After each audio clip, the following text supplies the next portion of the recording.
Russia, Malaysia, Singapore, তারপরে Bahrain, Oman, বিভিন্ন দেশে আমাদের প্রবাসীরা যাবেন। তাদের প্রত্যেকেরই ম্যান পাওয়ার হচ্ছে না, অনেকে নক দিচ্ছে, অর্থাৎ বিএমইটি কার্ডটি হচ্ছে না। দেখেন, আমি একে অনেকগুলো ভিডিও দিয়েছিলাম। আজকের এই ভিডিওতে আমি একবারে খোলাসা করে দিব কেন আপনার ম্যান পাওয়ারটি হচ্ছে না। যে তথ্যটা জানার জন্য আপনাকে অবশ্যই ভিডিওটি স্কিপ না করে সম্পূর্ণ দেখতে হবে। আপনি যদি আমাদের ইউটিউব চ্যানেল কিংবা পেজে নতুন হয়ে থাকেন, তাহলে নিত্য নতুন সকল আপডেট পেতে অবশ্যই পেজটি ফলো করে রাখবেন এবং ইউটিউব চ্যানেলটি সাবস্ক্রাইব করে আমাদের সাথেই থাকবেন। প্রথমত বলবো, যাদের নট ফান্ড আসে, অর্থাৎ আপনি যখনই সার্চ দিবেন ওয়েবসাইটে গিয়ে দেখবেন যে আপনার নট ফান্ড দেখাচ্ছে, তাহলে বুঝে নেবেন যে আপনার যে এজেন্সি, সে এজেন্সি আপনার ম্যান পাওয়ারের জন্য আবেদনই করে নেয়।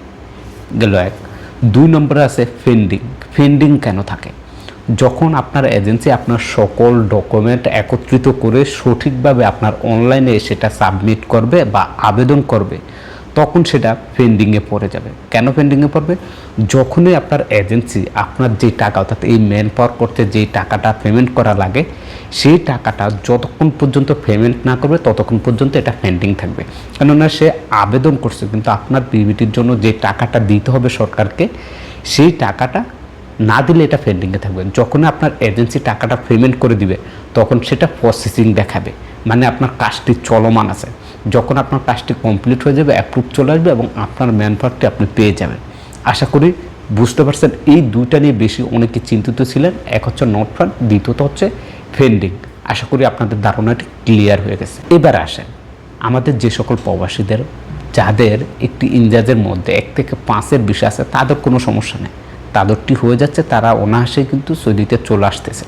কিন্তু যাদের এই 5-এর অধিক ভিসা আসছে, তাদের জন্য যে নিয়মটি চালু করছে সৌদি আরব থেকে, আপনার চেম্বার অফ কমার্সের যে পেপারটি স্ক্রিনে দেখতে পাচ্ছেন, এরকম একটি পেপার আপনাকে এনে দিতে হবে।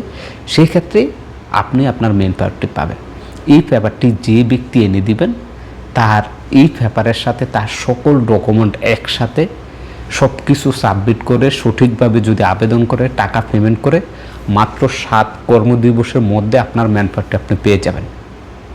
আশা করি বুঝতে পারছেন। এখন আপনার এজেন্সি কি করতেছে, আদৌ আপনার এজেন্সি আবেদন করছে কিনা চেক করুন, ভিডিও দেওয়া আছে।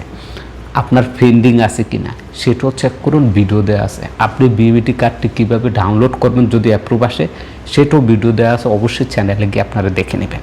আমাদের যে সকল অন্যান্য কান্ট্রির যে নতুন প্রবাসী বাইরে আছেন, যারা নক দিচ্ছেন যে আপনাদের ম্যান পাওয়ার হচ্ছে না বা আপনারা যে দেশে যাবেন সেই দেশের জন্য কেন হচ্ছে না, বাই এটা আপনার এজেন্সি মিথ্যা এবং বানোয়াট কথা বলতেছে।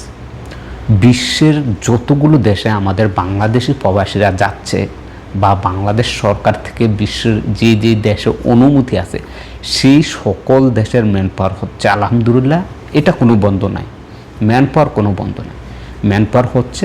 তবে আপনার আগে যেটা হতো, অনলাইনে আবেদন করা লাগতো না, অফলাইনে আবেদন করার সাথে সাথে আপনি ম্যান পাওয়ার পেয়ে যেতেন, আপনাকে কার্ড দিয়ে দিত। কিন্তু এখন নতুন যে সিস্টেম, সেটা হচ্ছে ওই যে রেমস ওয়েবসাইটটি আছে, সেই ওয়েবসাইটের মাধ্যমে আবেদন করতে হয়। যদি কিছুটা ভুল থাকে, সেক্ষেত্রে আবেদনটা রিজেক্ট করে দেয়। তা আপনার এজেন্সিকে বলবেন সঠিকভাবে আপনার ম্যান পাওয়ারের জন্য আবেদন করতে, সেক্ষেত্রে আপনার ম্যান পাওয়ারটি হয়ে যাবে ইনশাআল্লাহ। আশা করি বুঝতে পারছেন। এই ছিল আজকের ভিডিওটি শেয়ার করবেন, তাহলে হাজার হাজার প্রবাসী ভাই যারা নতুন আছেন তাদের উপকারে আসবে।